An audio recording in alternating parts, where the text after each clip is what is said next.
Hi guys, इस video में हम सॉल्व करेंगे ये question first non repeating character. तो मिला क्या है हमें, ये एक स्ट्रिंग मिली है। हमें पहला कैरेक्टर बताना है स्ट्रिंग के अंदर जो रिपीट नहीं हुआ, उसका इंडेक्स बताना है। जैसे इसमें ए तो रिपीट हो गया, बी भी रिपीट हो गया, सी भी रिपीट हो गया, डी भी रिपीट हो गया, एक तो एफ रिपीट नहीं हुआ और एक ई रिपीट नहीं हुआ। तो जो पहला कैरेक्टर रिपीट नहीं हुआ वो ई है। तो कैसे करेंगे, इसका फ्रीक्वेंसी मैप बना लेते हैं।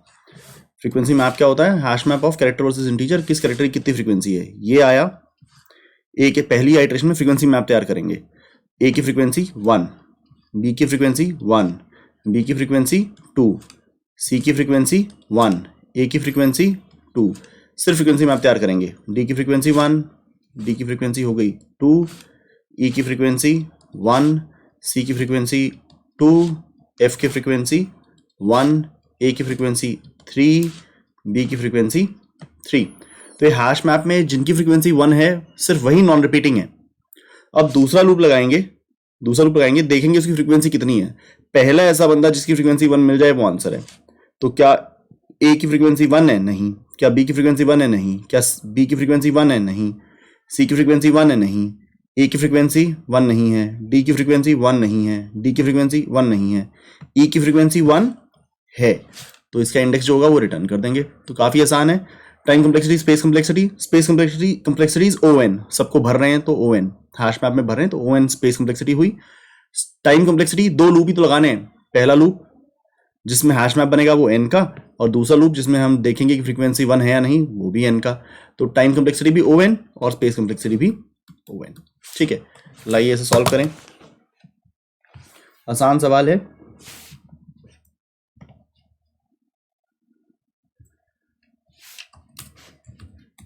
तेरी खैर मंगदी, इसको फ्रीक्वेंसी मैप नाम देंगे। तो इसको हम काफ़ी समय से यूज़ करते हुए आ रहे हैं। ये लूप लगाते हैं for char C H in string dot to char array. ऐसे भी कर सकते होते हैं, मैं तो हमेशा आई से लूप लगाता हूँ ना, पर ऐसे भी कर सकते होते हैं, सारे कैरेक्टर मिल जाएंगे। ठीक है, तो frequency map dot put C H के सामने frequency map dot get or default. अगर ये कैरेक्टर पहले से पड़ा है तो उसकी फ्रीक्वेंसी आ जाए, वरना 0 आ जाए, और उसको 1 बढ़ा देंगे। ठीक है, तो पहले कैरेक्टर नहीं आया तो फ्रीक्वेंसी 1 डल जाएगी, पहले पड़ा तो फ्रीक्वेंसी 1 से बढ़ जाएगी।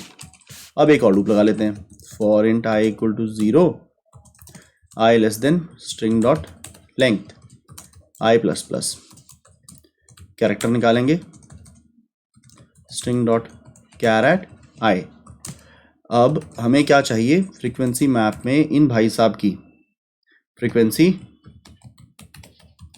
इस भाई साहब की फ्रीक्वेंसी कितनी होनी चाहिए, 1 होनी चाहिए। अगर फ्रीक्वेंसी 1 मिली तो वही वाला इंडेक्स रिटर्न कर देंगे। मान लो कभी रिटर्न ही नहीं कर पाए तो कोई फ्रीक्वेंसी 1 मिली ही नहीं तो रिटर्न -1 कर देंगे कि नहीं मिला। लाइए इसे एक रन करके सबमिट करके देखते हैं। तो एक्सेप्ट हो रहा है, सबमिट पे भी एक्सेप्ट हो जाए तो मज़ा आ जाए, और मज़ा आ रहा है। तो उम्मीद करता हूँ आपको समझ में आया होगा, उम्मीद करता हूँ आपको मज़ा आया होगा। मिलते हैं अगले सवाल में। Thank you very much. Subscribe करना ना भूलें। Thank you very much. Bye bye.